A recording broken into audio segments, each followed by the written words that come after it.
on the path of development.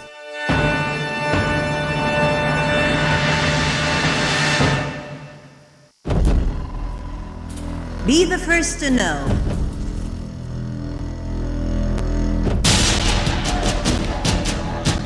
The news live at the site of the event. Information on events as they are happening. If it's breaking news, it's Nile TV.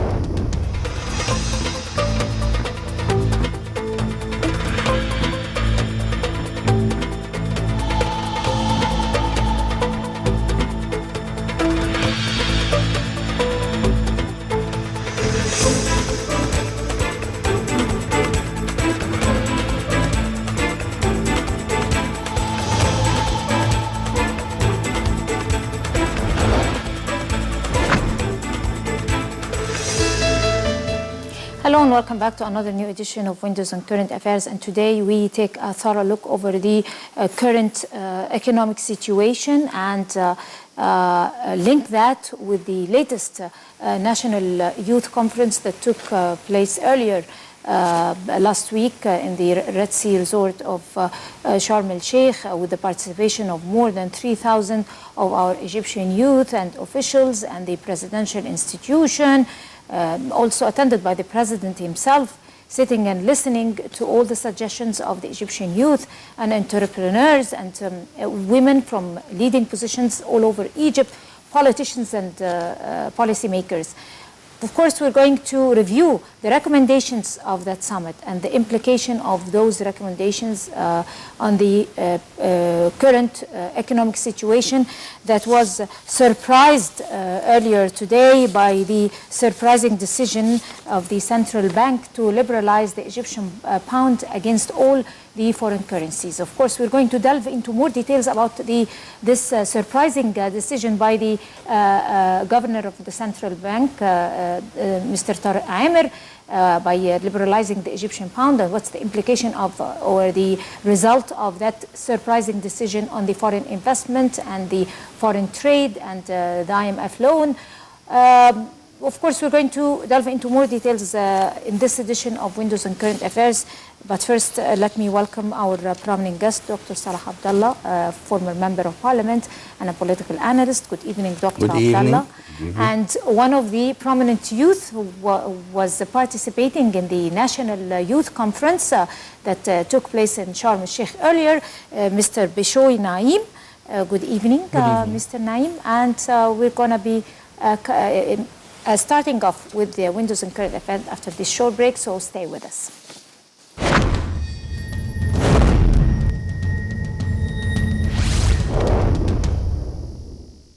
As part of a raft comprehensive reform program and in a move to put an end to parallel market, the Central Bank of Egypt decided on Thursday to liberalize the pound. In a statement, the central bank said it had moved to a liberalized exchange rate to create an environment for a reliable and sustainable supply of foreign currency. The bank also decided to raise interest rate on lending and deposits for one night by 300 basis points to reach 14.75% and 15.75% respectively. The CBE said banks would work all weekdays till 9 p.m. to carry out the selling and purchasing operations of the currency as well as Egyptian expat money transfers. It stressed that its decision would not impose conditions for selling foreign currencies as it ensures the depositors' money at the banking system in all currencies. According to the central bank, no restrictions are imposed on deposits and withdrawals of foreign currencies by individuals and corporations, while previous limits will remain in action on $50,000 deposits and $30,000 withdrawals per day of companies working in importing non-basic commodities. Allowing banks to determine the pound's value through the interbank mechanism, the central bank said the new rate of £13 to the dollar was non-binding and would serve as soft guidance to jumpstart the market. At a press conference, Central Bank Governor Naiem said there was no going back, but that the central bank could intervene to control prices.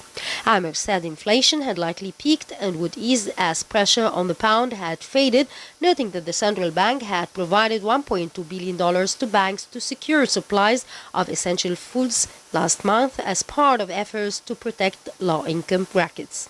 He predicted that Egypt's stock market would be one of the strongest emerging bourses. According to Naiem, the stock market had achieved the biggest direct foreign investment rate that reached $6.8 billion. The central bank governor said Egypt had received more than $16 billion from expatriates' remittances. He reiterated that the recent procedures by the government had bolstered investors' confidence, noting that the government and the central bank had received assurances by friend countries of $16 billion to meet financial processes gaps.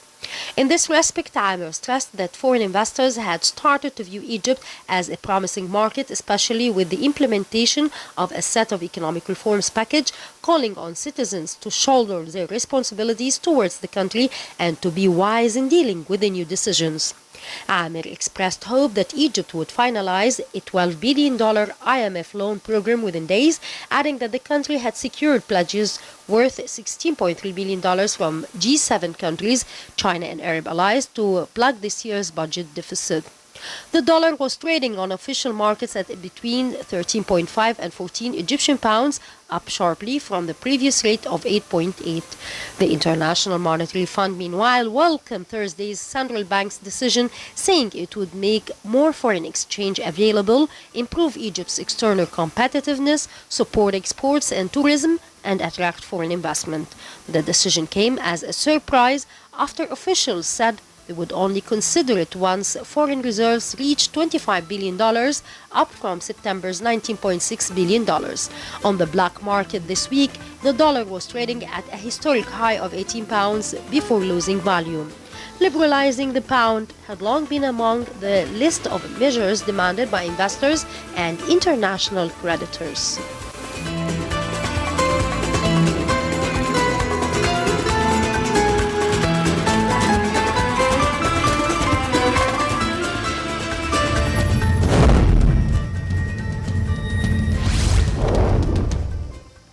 Welcome back. On that particular issue, we have with us live over the phone Dr. Mervat Matkour, Professor of Political Economy of the Middle East Research and Development. Good evening, Dr. Matkour. Good evening, Dina. How are you doing tonight?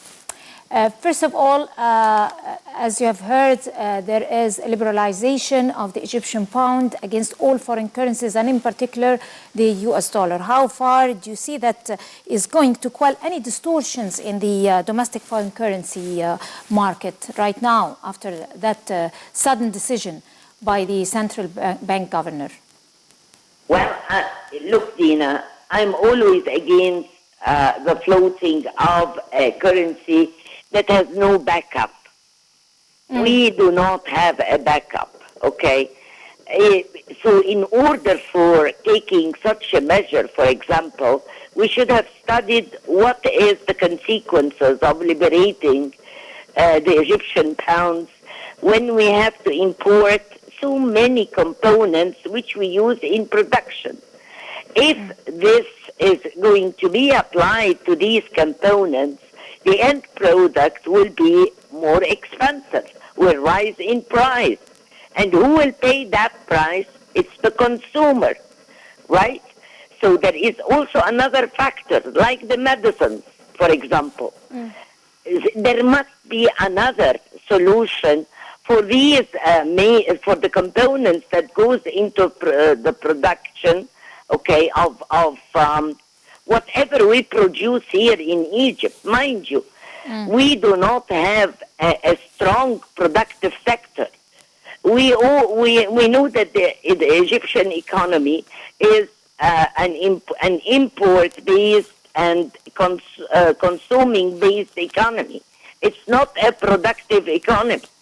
all those companies which we have sold during the privatization process have really crippled the economy to be productive. So we have to work on other, to get those companies that went bust in the past 5 years.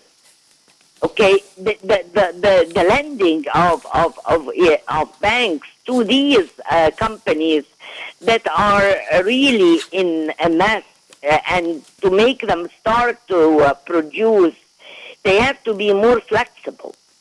In addition, Dina, one of the economists the other day was proposing something which I found very, very nice, really. Why don't we ask all these investment banks that are operating in Egypt, foreign investment banks, to raise their capital by $500 million? We will have the following day around $15 billion. Now we still can do that. And these banks are not operating as a charitable institutions. They do gain a lot of money in Egypt, and they wouldn't mind. Okay, according to their capital, we can say $250 million or $500 million. I think this will provide us with more reserves with regard to hard currency. And this can give us weight, because the IMF has, when countries followed them, like Greece, like Argentina, like even Venezuela, okay, these countries have become failed states when they followed the IMF. And there are so many, things written in this regard with regard to their program. They just don't know anything except some certain rules. And that's what I have been always saying. Don't borrow. Right. Because who is going to pay for that? It's our children and our grandchildren, okay? That's it. Right. Dr. Mervat Makour, Professor of Political Economy of the Middle East Research and Development, thank you very much for your valuable input to Windows and Current Affairs. And to you, Dr. Abdullah, how do you agree with Dr. Makour, have just the concerns that she has raised, or are you with a different economic vision? Because there are two camps. There is Dr. Matkour's camp and the other camp. So, or do you stand in between? I will tell you. I think this step now is very important and is needed, but we have to have a support to the Egyptian pound, because without enough currency in the bank, possibly the price of the dollar can be increased again. It's not a matter of liberalization of the pound, but how you can maintain stability of that liberalization. Secondly, the effect of this liberalization of this pound on the people, on the middle class and the poor people, because there will be increase in the price in the coming days. Of course, the positive results of this step will appear, but it will take from 1 year to 1.5 years to appear again. Okay? What the government, what the measures the government do to minimize the effect of the liberalization of the Egyptian pound on the middle class and the poor people? Because the rich people will not suffer. The suffering will be on the middle class and the poor people. Okay. If the government prepare a good measures for that to minimize the effect, okay, it will pass. It can be a very good step forward. But if the government lack the measures to support these classes, I think the suffering of the people would be too much. But the question here, if I may add, this is going to drive another important, much more important question, which is liberating the Egyptian pound to reach 13 Egyptian pound against $1. Is that going to be limited, or could be open for an escalation, another hike, or and who is in charge? Is going to be in charge? Is it the central bank only, or other banks? I mean, how is, because Egyptians raise questions like that. They are very much concerned. Yes, it is an excellent step, but still there are raises and concerns because it was only 8.88 before in the this is what black I say. market. The central bank still have a role in controlling the price, because if they didn't play that role, possibly the dollar can reach 15 and 16 and so on, and this will increase the problem. So I think the central bank is responsible for that. That's why you will find that the central bank every time will try to control the price, but not by direct measure, by indirect measure. Okay? But this depends upon how much the storage or the amount of dollars, which how many milliards of dollars the bank have. If this step lead to that the people sell much dollars to the banks and increase the amount in the bank, this will succeed. You can control it indirectly of around 13. But if you don't have enough money, the black market will start again, and this is possible. So it depends upon... So still there are some fears. Yes, I mean, of the course. government have to secure bulks of money. This is what I call the measures. What measurement the central bank and the government have to control the situation indirectly and to minimize the effect on the people. Right. Mr. Naiem, you are one of the prominent youth who participated in the National Youth Conference that took place in Sharm el-Sheikh.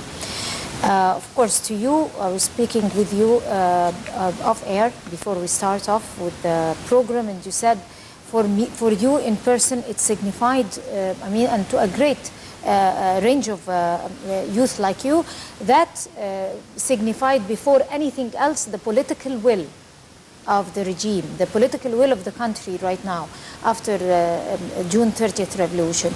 It's the political will that is signified in the interaction between youth for the first time after long negligence for years and years by different presidents and different governments, different regimes, and the institutions of this government under the supervision of the president, who sat down and did nothing else but listen to you. So if you like to talk about that experience. Well, first of all, I'd like to thank Mr. Abdullah al-Sisi, Mr. President Abdullah al-Sisi, for giving the youth the opportunity for the first time in Egypt to express themselves freely without being opposed or being directed to give certain views.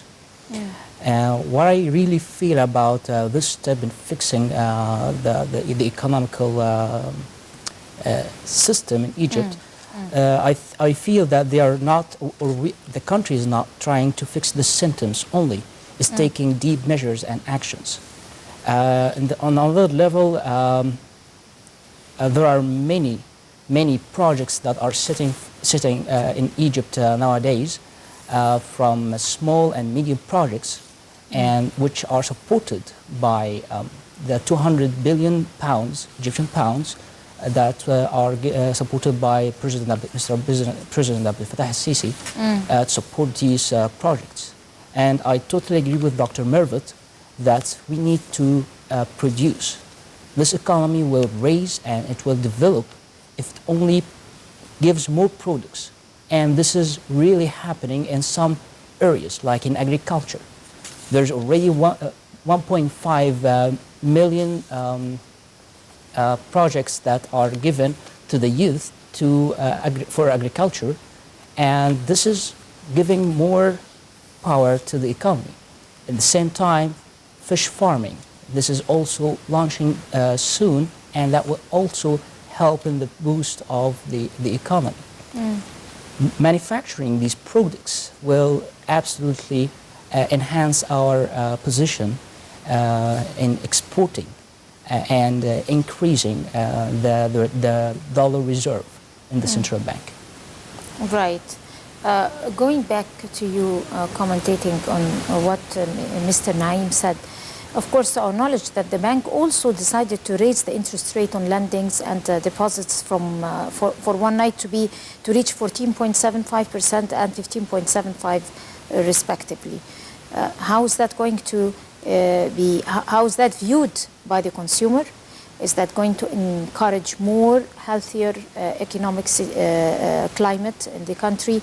Is it going to inject more vitality to the trade foreign investment? I mean, explain to us, how do you feel that? And also among Egyptians. Increasing this percentage will increase the amount of the deposits in the bank. Okay? There will be more money in the banks. Injected in the bank. Injected in the banks. Okay. But in the same time, if this money is not used very well in projects which can increase or strengthen the economy, it will have a residual effect, because increasing this price, let us say by 3%, this means that the prices will increase. Because if you go to take a loan from the bank, suppose you want to build a house or you want to have a project, you will take money from the bank. And the interest is going to be higher. Higher. This means that the service you are doing, the prices would be higher. Okay? So it has both effects, positive and negative in the same time. The positive, that it will increase the money deposits in the bank, and this will lead that you can find, the investors can find money for their own projects. But in the same time, if not used really, it would increase the prices of. But Dr. Abdullah, let me get in here and reflect to you or deliver to you the other views by economic analysts and financial experts who say that finally Egypt is taking a leap, and finally Egypt is taking a step forward to catch up with big economies like Dubai and good experiences. I mean, other experiences who have taken a step forward, and we're trying to copy these experiences. We're going to be another Dubai. We're going to take a leap for the first time in our history, because this has never, we have been thinking over and over to do it, but we had our hands tied and we didn't have courage enough. We are going to experience some toughness, we're going to experience some difficulties, but in a very few years, we are going to catch up with these economies. What they say is very nice. But what about the citizens? It depends. If this step would encourage investors to come from outside, or some countries to have projects here and bring foreign currency, this will help the economy, of course, and it will have a positive result. Okay? But if it doesn't help the investors and they didn't come, the negative result will be more than the positive result. Number two, those speakers, they didn't say to us how many years would be the suffering, or how many months, or how many days. You know, suffering will be limited, and the amount of suffering must be in the limit where the citizen can tolerate, because if it is increased than what the person can tolerate, it will have a negative result. So what they say is very good if it happens. Right. If you would allow me, gentlemen, we have with us Dr. Hazim Hilal. He is a member of the Supreme Council of the Free Egyptians Party, or Al-Masriyin Al-Ahrar, Hizb Al-Masriyin Al-Ahrar. Good morning, good evening, Dr. Hilal. Good evening.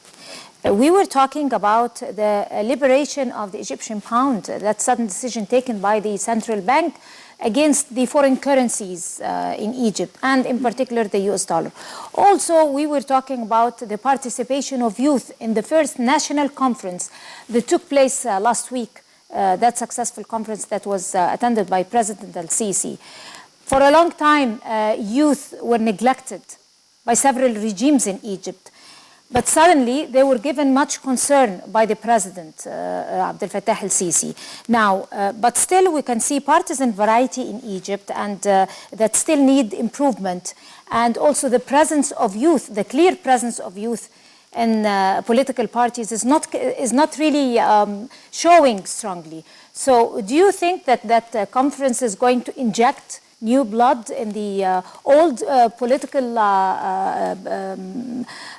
entities, political parties in Egypt? Well, let me say first that what happened since the Sharm el-Sheikh conference till now to the liberation of the Egyptian pound against the dollar is steps that prove that the political leadership is on the right track for a lot of improvements coming in the few months to years ahead. We as Egyptian parties believe that any improvement that happen must be shared along with all sectors of the Egyptian people, including the youth and political parties.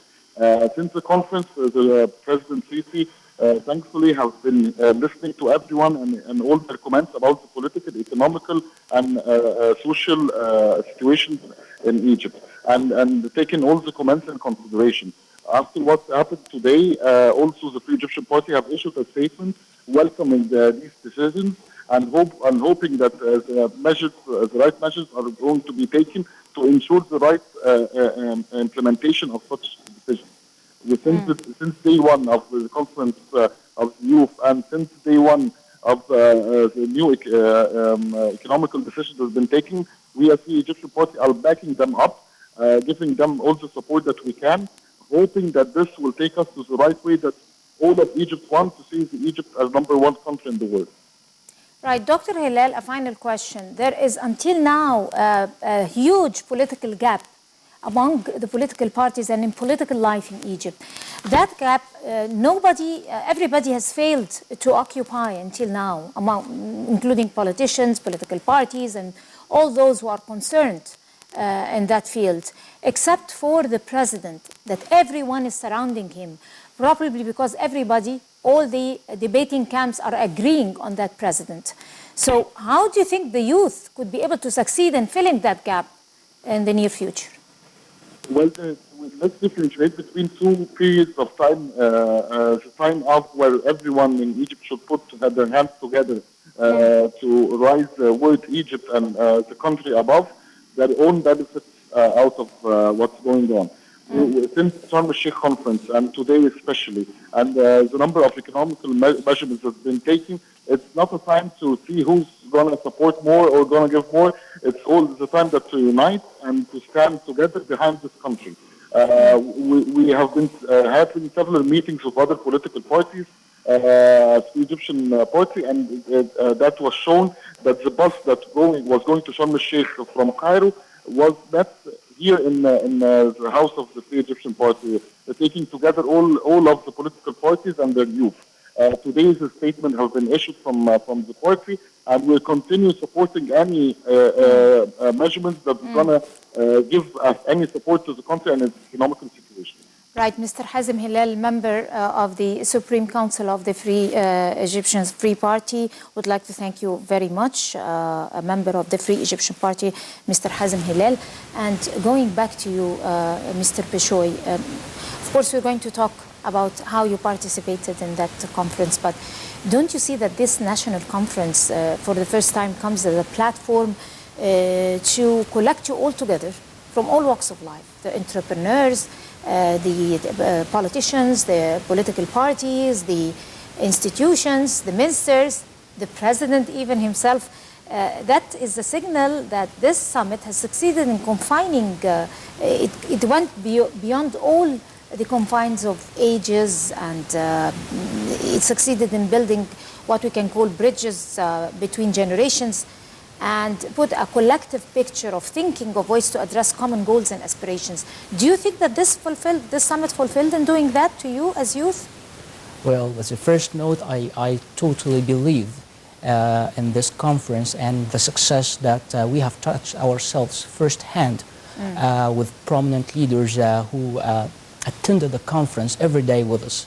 And they shared positive notes about the conference, our views, as for the youth's views, as well as our recommendations and propositions for a better future.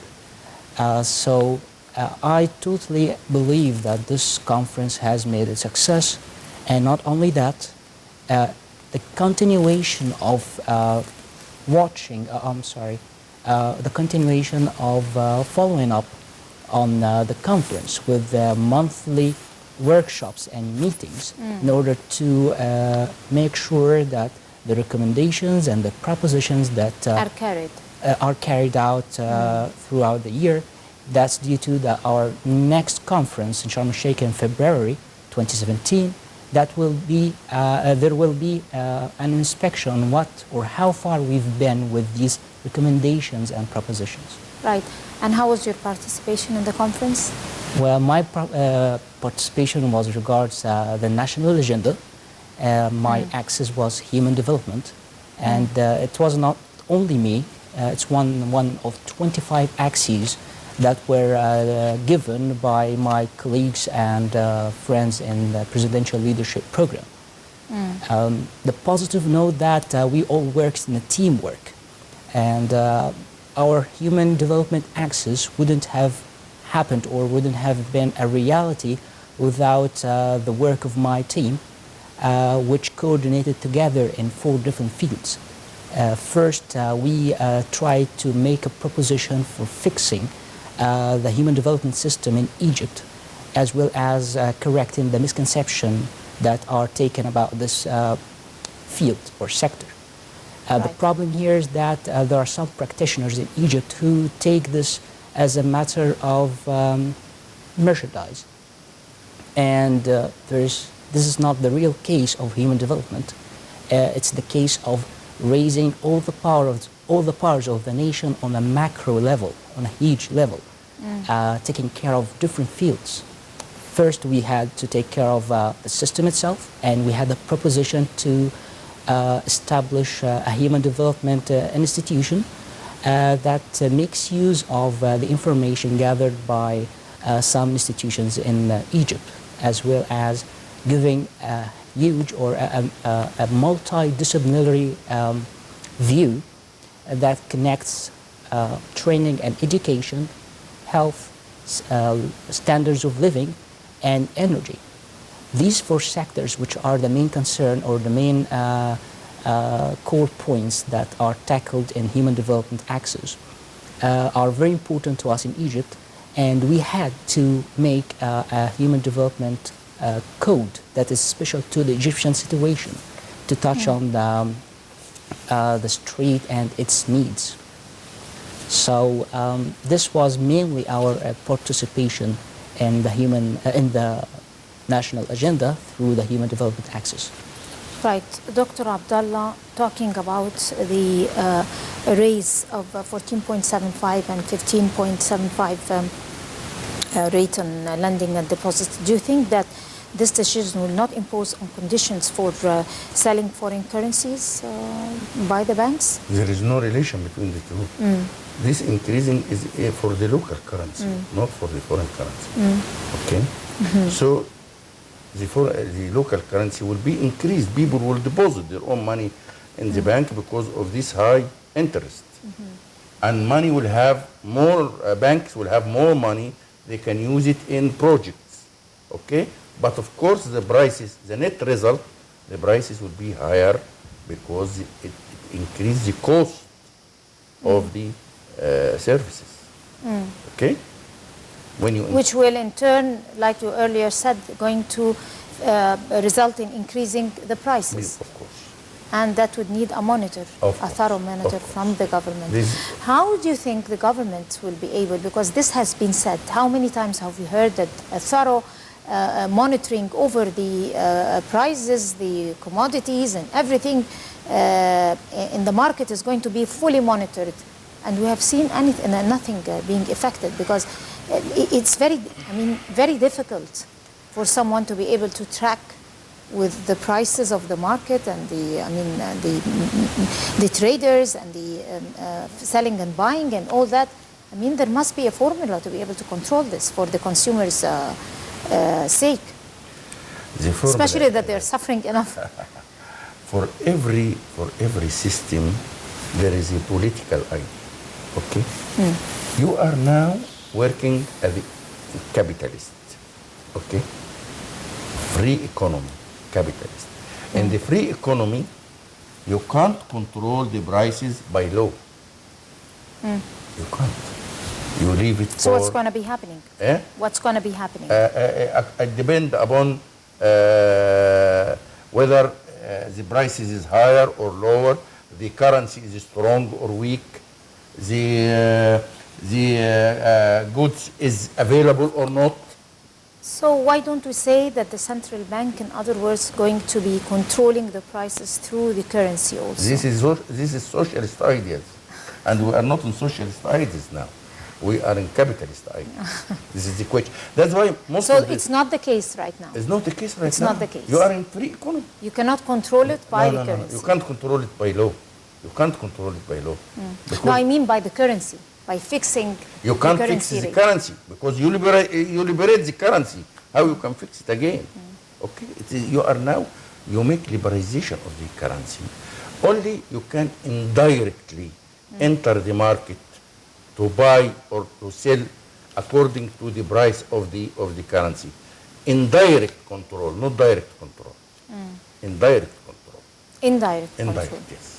Right. Mr. Beshoy, how do you assess the youth participation in political life in general, and especially parliamentary life, especially that the 2016 parliament has been gathering the unprecedented number of youth ever that happened in the history of Egypt.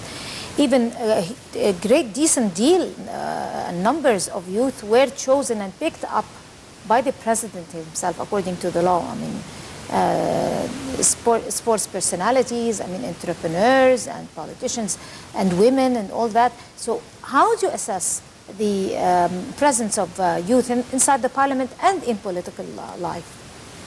Well, I feel that the level of participation of the youth is very strong nowadays.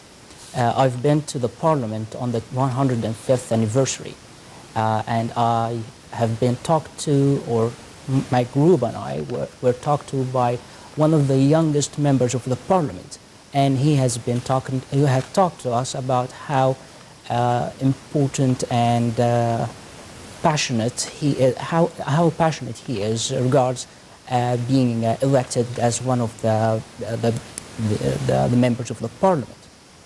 In the meantime, during my contribution or in the conference, I saw and met many of the youth who had activities in the political life.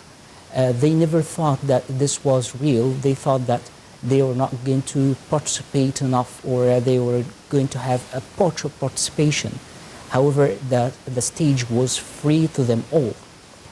So I think the negative attitude that some of the youth had before this conference changed totally. And this opens the gate to other youths to join the group or the crowd in the movement of fixing or developing our country. Dr. Abdullah, going back to the sudden decision that was taken by central bank, do you think that sudden decision is going to serve somehow as a soft guidance to jumpstart in the market, hopefully? Jump what?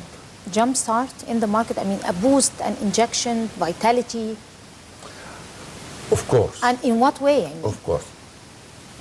If it succeeded to stop the black market, this will unite the price of the pound. And this will make the Egyptians very easy change their own currency through the bank. And this will increase the amount of foreign currency in the central bank. This is number one. Number two, it will help the investors to have their own project, because the prices of the currency is stable. There is stability. Because he will not lose his money, because you know these changes in the prices can make the investor losing their own money. Because if the dollar is £6 and then after 1 year became 12, this means that he changed his money to Egyptian pound. He lost 50% of his money. Well, that's what all the people are talking about now. People That's are in why a plateau situation. They are not certain what decision to make yet until 2 weeks to come to see what's going to happen. That's why when you I'm honestly delivering the vision of most of the Egyptians now. If you succeed in making one price to the dollar, this will make stability in the economy, and the investors will be more stable. Of course, it has many positive signs, but as I said before, the government have to make some measures to decrease the suffering which were the result of this single price or liberalization of the price, especially for the middle class and the poor, because the salaries or the money in the pocket will be decreased. It was yesterday 8.8, today it's 13. This means the difference is £5. And it's going to be resulting in prices in the market. In the prices, and the money in my pocket decreased. Okay? So what the measures? That's the concern of most of the people now. That's why the government must have some measures to support the middle class and the poor people until this period passed, because the positive results will not be tomorrow. It will be maybe within 1.5 years. It can only appear. 1 or 1.5 years? Yes, 1.5 years. So during this period, the suffering must be less through what the government, or what the measures the government did for the people. Mr. Beshoy, we want you to talk to us as a participant, and especially that you participated strongly, had a strong participation in the sessions and the open discussions inside this summit with the President. Talk to us about the importance of the political leadership of the state that is presented in President and Sisi, surrounded by the whole nation, agreeing only on one person, especially by the youth. I mean, youth always had a problem with the political leadership before, and that's why January 25th came, and that's why June 30th also came. Now, for the first time, youth is surrounding the political leadership, hand in hand with the President. Given the fact that youth, we have always been seen since June 30th, have always been targeted by terrorist elements to be recruited in terrorist acts. So how do you see, as a young man, the importance of this step taken by the President? I believe that in the march of development in Egypt, we need true leaders. And President Abdel Fattah al-Sisi was one of these true leaders who could gather the youth, and not only the youth, all Egyptians around them. However, like 60% of the Egyptians are of the youth age period. So we need to use, or Mr. Abdel Fattah al-Sisi, Mr. President Abdel Fattah al-Sisi, could make use of the strength power of Egypt very well, unlike previous regimes who found this as a burden. Like, we have so many people and cannot work. We have so many people, and we have so many strong people, young people, who can work and develop this country. And the power of leading, not only just through work, but also through political awareness. During the elections, the common elections in 2017 of the municipal power, there is a lot of preparation happening on the street. There are so many young people who are different from the presidential leadership program. So many young people who are being trained to work in this field of the municipal life. which will prepare a great portion of them for a healthy political life in the future. Because on the level of governance, it's like a small country, and you can practice your freedoms in a healthy way, in an aware way. Unfortunately, gentlemen, we ran out of time. We wanted to dedicate some time for the municipalities and the elections. That is the upcoming elections for the municipalities. But we ran out of time. We're very thankful to you, Dr. Salah Abdullah, the political analyst and former member of parliament. Of course, Mr. Beshoy Naiem, one of the prominent youth who participated in the Youth National Conference in Sharm el-Sheikh. And I guess this brings us to the end of this edition of Windows on Current Affairs. Thank you very much for joining us. And please do join us again next week. Until then, that's a goodbye.